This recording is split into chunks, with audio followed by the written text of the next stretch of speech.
So, episode number 2, same day, same outfit. Yeah, we don't want I to. changed. Where? Yeah, I mean, you know how that is. If you post something with a couple of months of delay or weeks, or I don't know what the plan is, but we're still in Charleston. We're still with the College of Charleston. We're still using their fantastic recording studio for doing an episode 2, a second podcast. We're with Ingenics transformative talks. That's how we're going to call this for the moment. And so, yeah, in episode 2, we'll talk about a topic relatively close to what we talked about in the first episode. First episode was around factory planning and how logistics and supply chain kind of play into that. Today, we're going to talk about factory fit check. So the question is your factory fit enough for the future? So that's bold statement or bold question to ask someone. Are you fit enough? Is your factory fit enough, right? Do you need your factory to go on a treadmill for 30 minutes a day, 3 times a week? Something like that, yes. So it's a touchy, or it can be a touchy subject, especially it depends a little bit on the political situation or how everyone feels about us doing these fit checks, right? Like assessments. But yeah, so today we're talking about a little bit what it is, but we want to focus more on examples, on experiences we have done, on let's call them crazy stories, what happened out of these fit checks, and so maybe it helps someone to avoid these mistakes or ride a little bit smoother in these projects. But yeah, since this is a new episode, we'll start again with a little introduction. Ryan, why don't you say a few words about yourself? So my name is Ryan Lockaby. I'm the director of Intralo-gistics Planning here at Ingenics, which is a fancy way of saying I'm the go-to guy for logistics planning regarding anything inside a factory, anything on-site at your factory, anything like that. I'm kind of the lead guy for those concepts. Yep, that's correct. So every time we get into new topics, I show up in your inbox and it's Ryan, we got to talk. My name is Samuel. I've been with Ingenics for over 8 years now. I'm one of the partners at Ingenics. My background is in the area of, I would say it's a fair share of logistics topics, factory topics, and a little bit of equipment and automation and things like that. So I'm an engineer at heart, passionate about what we do here together. And today we talk about a topic that's not new, but maybe the title is a little bit new. We just, I guess, rebranded it or reworded it from, just your traditional as is analysis. That's not sexy, right? So, we can debate about if fit check is sexy, but it's a good term. It's something we've used in the last few years. But yeah, why don't you talk a little bit about what it is, what we do, and why do we like it? Like, why do we think this is a topic worth talking about? Sure. So in a fit check, generally it's a sprint. It's not a long project. We would go to the customer, the OEM, and we would analyze everything. We would analyze how your material is moving. What does your production look like? How does your factory look like? How does your warehouse? How much equipment? How much headcount? Anything like that. What strategies are you doing for picking? Are you using automation or not? Are you picking at height? Are you picking on the floor? Are you picking, anything like that? All those sorts of things, we analyze them in a very fast method. So that's kind of why we like it. We touch a little bit on everything, and it's a very fast thing. We just give general approaches to these sorts of things. The customer tends to like it. It's normally a short project, so they're not waiting 3 months, 6 months for an answer. It's generally weeks at most. Right. And so all of those sorts of things, it's easy to get into. It's a quick kind of just check. Mm-hmm. Like how does my factory look? Right. Yep. Yeah. And it's not always just about fun, but I mean, with our colleagues, with our customers, doing something together that's fun, that people are excited about, that helps, right? So when we have projects in that realm, I think on both sides, there's a good energy. There's the willingness to work together. Maybe we talk a little bit about some of our findings. What do we see when we do these things? What is the most shocking? Like, what stands out the most? Maybe you can give us an example. I would say a lot of the times it's like the number of processes you have. So, and we'll say like it comes in on a trailer from a supplier and it gets unloaded. Then it goes on another trailer to go somewhere else, comes back, gets unloaded, gets put in a high bay, gets moved from a high bay to another position, gets moved from that to another position, gets put to a kitting cell, gets kitted, gets moved to wherever. Yeah. And then about 14 steps later, finally makes it to the production line. Right. So to summarize, we find a lot of complicated, long processes. But where do they come from? I mean, no one sits down and plans this and says, hey, this is a great idea to touch a part 15 times. What's usually the origin of that? I would say that in most of our experiences, it's just how you've had to add things along. Yeah. So, at one point it was 5 steps and it made sense, but then another variant came along and, okay, now we have to add this process step. Right. And then that process step, the variant's long gone, but the process step is still there. They never reevaluated and realized that they could remove that step. Yeah. Sometimes it's the fresh perspective is missing. Why are we doing this? It's just kind of, grew over time and not necessarily the kind of greenfield, fresh from scratch approach, but it kind of grew like this over the years, and that's just how we do it. So that's one of the cool things that, as an external, as someone who sees this for the first time, like, what is happening here? There's fingerprints of 15 people on this part. Like, what are you doing? There should only be 5 on there or something like that. Do you have another example? And, we talked on the way here about one when it comes to having automation and then using automation. I think this is one of our prime examples where we were like, that was it was probably just a day or two spent on that shop floor and looking at the data, but maybe you can talk about that a little bit. Sure. So we did a fit check for one OEM, and they did have automation. And, I think they were generally proud that they had the automation and they were using it. But we felt that they were using it incorrectly. And what we mean by that, we saw that the structure itself was, we'll say, half utilized, 50% full in terms of how much material's in there.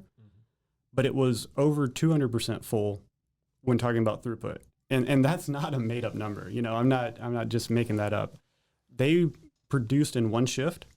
They picked from it for more than 2 shifts. So basically, to summarize, a manufacturer had an automation set up for the logistics, but the way it was used was, not really ideal. Right. Again, same question, like, how did that happen? I mean, they probably didn't plan it like this from the get-go. So, when you invest typically millions into a structure like that, you want to get the most out of it, the best bang for your buck. So do you know what happened or how did it got there? Yeah. So the process that they're wanting to use with this is they're going to put, say, a pallet inbound or a box inbound, and then they're going to present that box back to an associate to pick individual parts for them. Then they're going to store that box again, store the pallet back in the automated system again, and then wait until it's needed again. So a pallet with 100 parts, you might see that pallet 100 times. The original planning premise was that you would see that pallet 25 times. You would pick about 4 parts per pallet. And in reality, that just wasn't happening. It was like 1.5 at best, Yeah. So it was essentially the way it was used, the way it was utilized, the way it was, we often use the word balanced. Mm-hmm. The way the warehouse was balanced was not, how it should have been. Do you have just open question, another example that you want to talk about where you saw something when you're like, hey, this is worth mentioning? Yeah.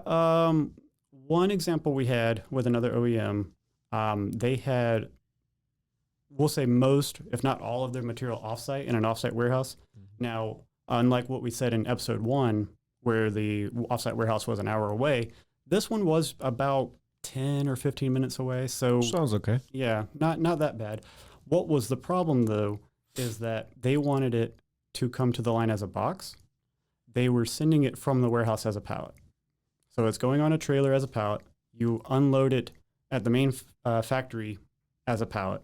You then put it into an additional box picking area and then have to manage that. Right. So, they didn't want any warehouse on site, but they effectively made a warehouse on site. Yeah. And there was additional picks and all of that there. A double warehouse. Yeah. We got detached and attached. Yeah. Whatever you want, you can have it one way or the other, or maybe both. Right. Yeah. And I mean, from my background, I mean, you made two great examples from more the logistics world.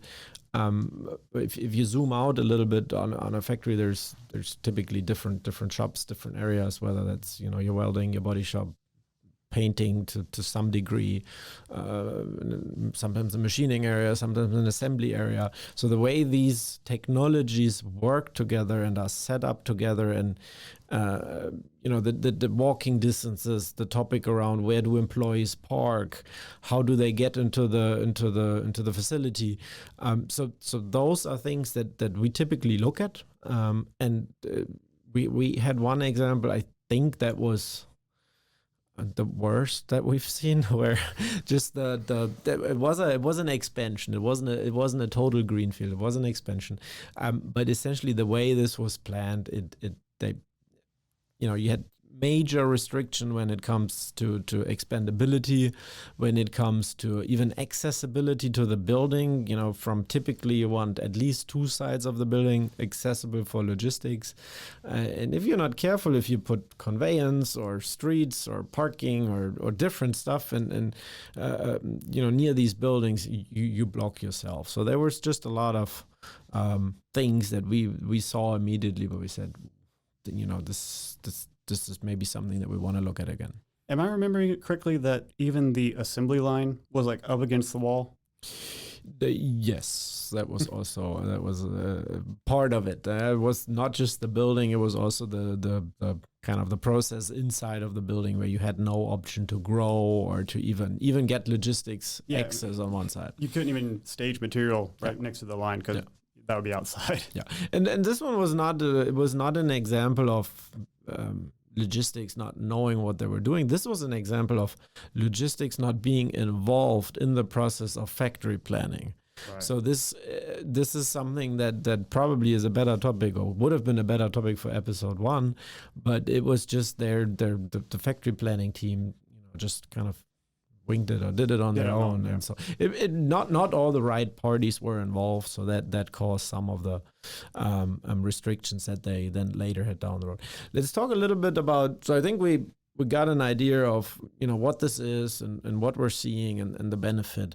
Let's talk a little bit experiences there with emotions. Yeah, we go back to, hey, we put someone on a pedestal or a plan or a layout, or in the end, it's someone's work, and we say, too much here, not enough there, and things like that. How do we do this? That we're not getting burned, or what's your experience with it? What's a good way to navigate something like that? Yeah, so I mean, we try to come with data. We generally say, we understand your vision. We understand why you did it this way. We understand the concept. We can, with data, say that it would be better this way, whether it's a headcount reduction or better for expandability later, or storage density, whatever it may be. And we'll often get challenged on that. Like not too long ago, a fit check I was involved in, they kept asking me over and over, this automation that we have that we're not very good at utilizing, do you see a future for it? Yeah. And, we have to navigate this way, maybe, or do we want to just completely tear it out? And like you said, it's a political thing. Like someone put a lot of heart and soul into bringing that automation in there. And you've got to either say, does it make sense?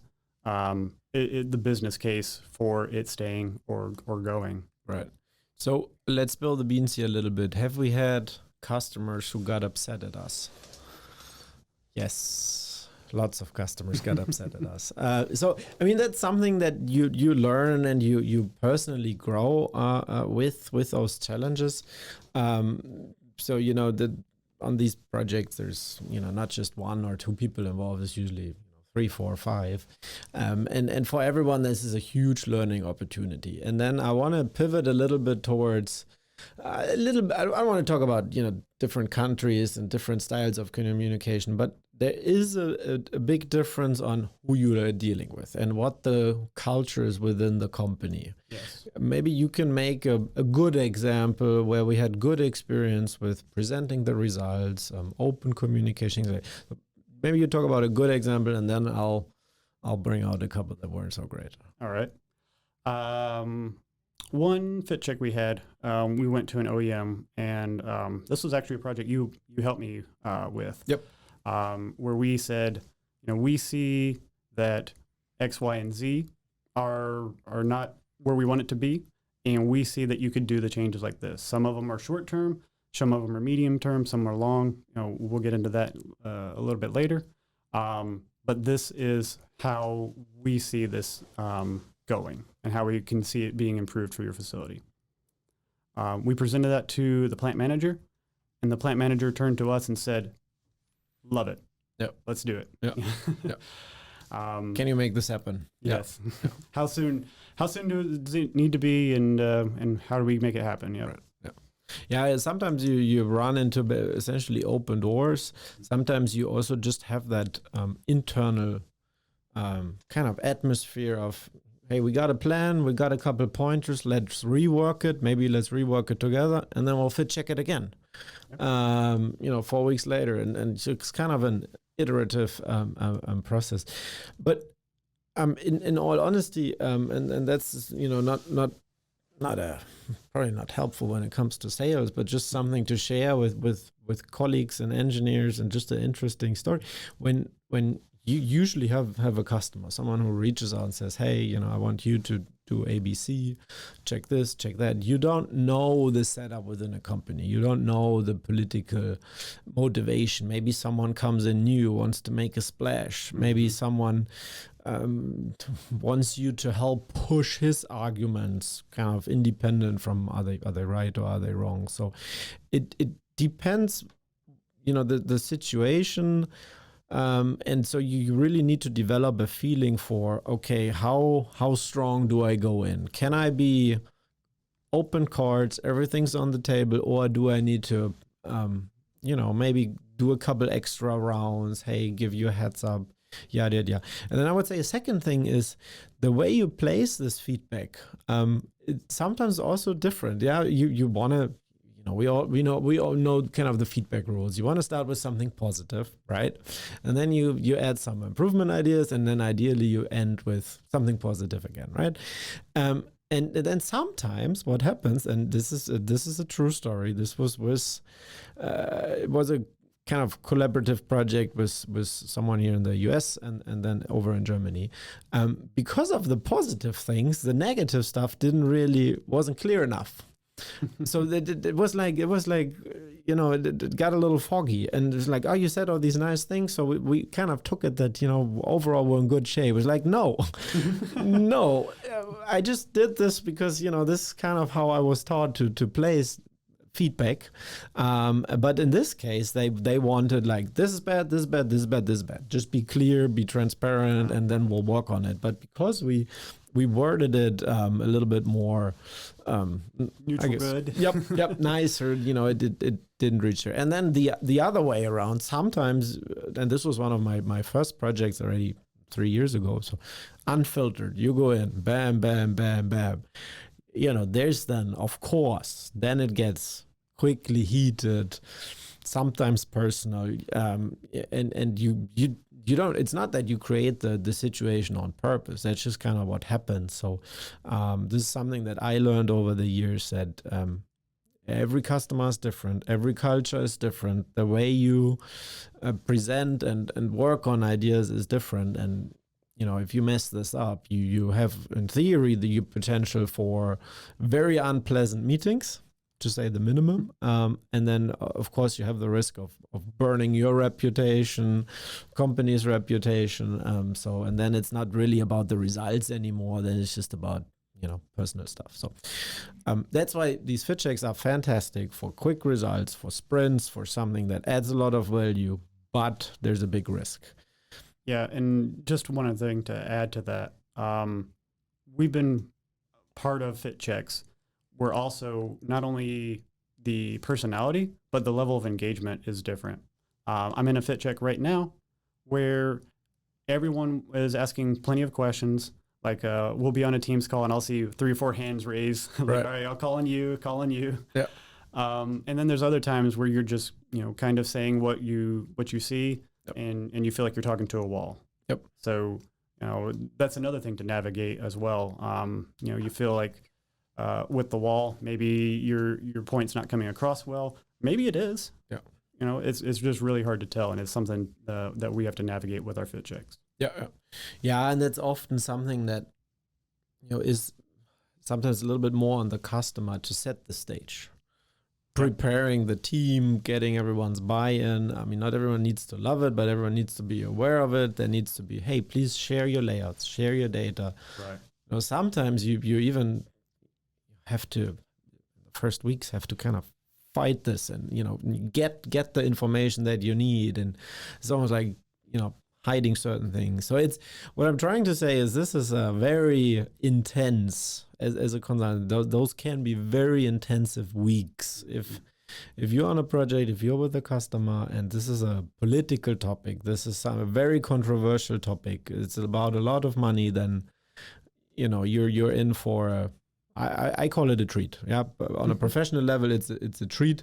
And what last thing there, what we had as a result of one of our fit checks, we had a construction site stop ordered immediately out of our reading. So that just tells you it depends on who you're presenting to and what stage, et cetera, but to the extreme would be that someone says, all right, what I just heard today, that was enough. We're stopping it until we rework this, until we have a solution, a plan B, make it better, whatever. So this has it has huge potential because it evaluates people's work, teams' work, things like that. So everyone needs to be aware of the sensitivity that's behind it.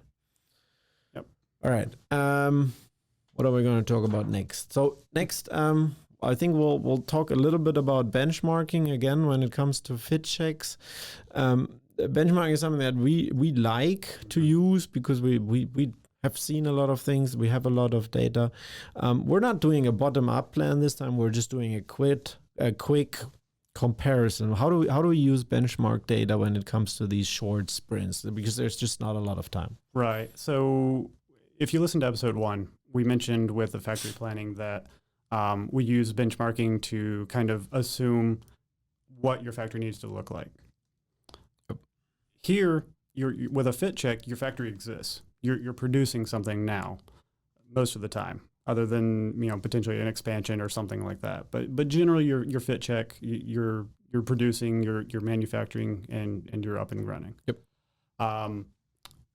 So our benchmarking looks a little different. It's not necessarily just comparing the size of your assembly compared to your competitors. It's more like, what are you actually doing? What is actually in your building? How are you utilizing it to make your production, and how is it helping you get out the door? So, yep. For example, are you using automation? Your competitors are doing X, Y, and Z. We've seen it work really well in these sorts of situations. We've seen it work poorly in those. And so we want to steer you based off of our lessons learned and things like that to the good solution there. We talked a lot about benchmark KPIs. Is that something that we can still use here? Or, I mean, automation is more like software comparisons. Do we have hard facts looking at good, not good, right on average? Sure. Again, it wouldn't necessarily be like how big is your warehouse? How big is your body shop compared to your competitors? It would be more like, we'll take warehouse, for example. It'd be more like how much is in high bay? How big is high bay? What's the storage density of it? How many days on hand are you storing in it? Right. What's your throughput in, out, wherever? Yep. If you've got a lot of variants, how are you presenting them? So that they can be picked and be brought to the line. So I'll say that like inventory and storage density, throughput, and variant presentation are some of the easy comparisons to benchmark on that. Yeah. Maybe the only case where, you still look at sizing, space, height, things like that would be if you fit check a plan. Now, sometimes, or I would say probably 80% of the time you fit check something that exists. And then every now and then you fit check a plan. Someone, says, hey, I'm about to spend $500 million or $1 billion or even more. Yeah, we've had up to 3.5, 4 billion of investment. So I want someone to look at this again. I want the warm and fuzzy before I spend this money. I want to know this is it. So then in that case, you look at, is this too large? Is this too small? How's this comparing?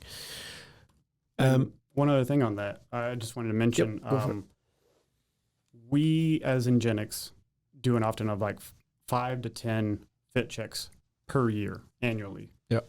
I just so happen to be involved in quite a few of them. But that data helps our benchmarks. Yep. Again, we are continuing to learn. We have a good vision going in of what works and what doesn't. Right. But we're continuously learning as well. Yep. I'll add one topic here spontaneously because it just came to my mind is also one of my favorite topics. The triangle layout of shops. Mm-hmm. You know what I'm talking about? I do. Do we want to mention this? I know this is a little bit of a teaser of something that we typically bring on, but maybe you can explain a little bit what's the triangle setup, and why are we such fans of that? So I'll start off by saying it's generally something automotive based. Anything that kind of goes with the same manufacturing structure could follow it, but we'll start off with automotive there. Yep. So we're talking body shop, paint shop, and assembly. How do those three look together? How do they work together? Yep. You could do, say, body shop first, and then right beside it is paint, and then right beside it is assembly. You could do a U shape where body feeds down into paint and then up to assembly, or however the layout looks. But we really like the triangle because you have on one side of it body, one side of it paint, one side of it assembly, and it's very easy to get parts from body to paint to assembly, and then oftentimes that the car is on a conveyor or whatever, and that conveyor needs to go back to body to then start the next loop of material to go through paint through assembly. Yep. Yeah, this is the different concepts of automotive factories. There's the BMW finger structure that's very famous from Leipzig and Spartanburg. Then now there's more the box layout. Volkswagen has their standard. Others have their standard. So there's lots of different variants out there. This is not by no means, the triangle layout is like this. Everyone is doing this. No. Right. There's a few. I could probably right now just name 2 or 3, but there's a few that do this. But essentially, what we're typically preaching is like, hey, we call it a model factory. We have something that we think is the best setup, and the principles of it are not necessarily just tied to automotive. You have close proximity to your shops, because if you have a problem in assembly because of body shop issues, you don't want to have to walk a mile. And if you have to, you probably send an email, right? Yeah. So this is a topic where you want to be close to the other shops. This applies for every other industry topic as well, where you have a welding area, an e-coating area, and then an assembly area, whatever.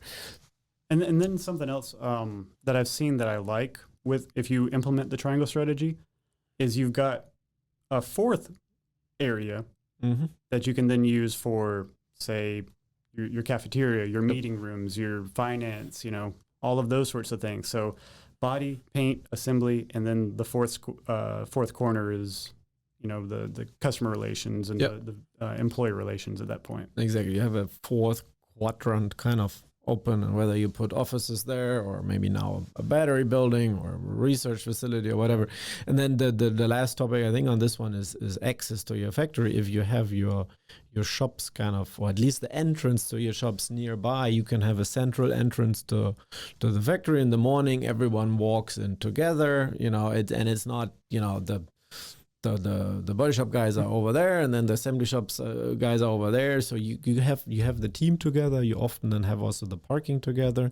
You have this central kind of experience. Maybe when you walk in, you have a couple of products on display. So another topic we could talk on probably for hours, but just goes to say that there's some out of all the things that we see, we kind of came up with our own. Hey, this is our North Star. This is, if we could design this perfectly, this is how we would do it. And then, of course, you have restrictions, you have certain topics that's playing on that, and sometimes it's not possible. But it's kind of, we have a starting point, and then we kind of go from there. On these fit checks, because they are not supposed to be 6 months or even 3 months, they're supposed to be short and to the point and value add. What's typically the outcome of it? What do we deliver in the end, and what do we want to do with that? Sure. So we try to come up with a few different solutions that you could implement in the factory. Generally, we break them into, like, say, short-term, medium-term, and long-term goals, where, say, a short-term is something that you could do next week. Yep. Reconfigure some racking. We're talking like the heights of beams. Yep. Redo a tugger path. Just reverse it or something like that. Yep. Those are what we want to do as quick wins, low invest, low requirements to make it happen. And there's your quick wins. Right. Your low hanging fruits. Yeah. Yeah. From there, we try to go to a medium or a midterm solution. So that might be like a full on high bay racking, tear it down and restart, or add another structure here, or take away a structure there. Generally, these might take closer to, we'll say, 6 months to a year. Yep. But there's a lot more value add to it. Obviously, a higher invest and a lot more, we'll say, tape to cut through. But you have a lot more potential if you go to the midterm solution and implement that. Right. So kind of 3 categories of results, something you can do immediately, something that takes some time and some money, and then something, more on a strategy level. Let's talk about soap. Are you using soap, Ryan? Okay, so the answer is yes. That's great. There's a term, SOAP, soap. Yep. Strategies on a page. What I said, right? Of course, yeah. I must have missed that. Yeah. Strategies on a page. Where you've got we'll say anything and everything potential. So, we come up with our short-term, medium-term, long-term solutions. We provide those to you. This is how we think your factory should go. But you, the customer, are the end, you decide the solution. Right. So what we do with soaps is we give you all the options available, or as many as we think are reasonable. So, we'll take how warehouse strategy should look. We want to focus on the density of your storage. We could talk adjusting beams to add another level. We could talk reconfiguring, making it tighter. We could talk automation. We could talk building another building and making it taller. Right. There's some that plenty don't make sense, maybe from an investor or anything like that.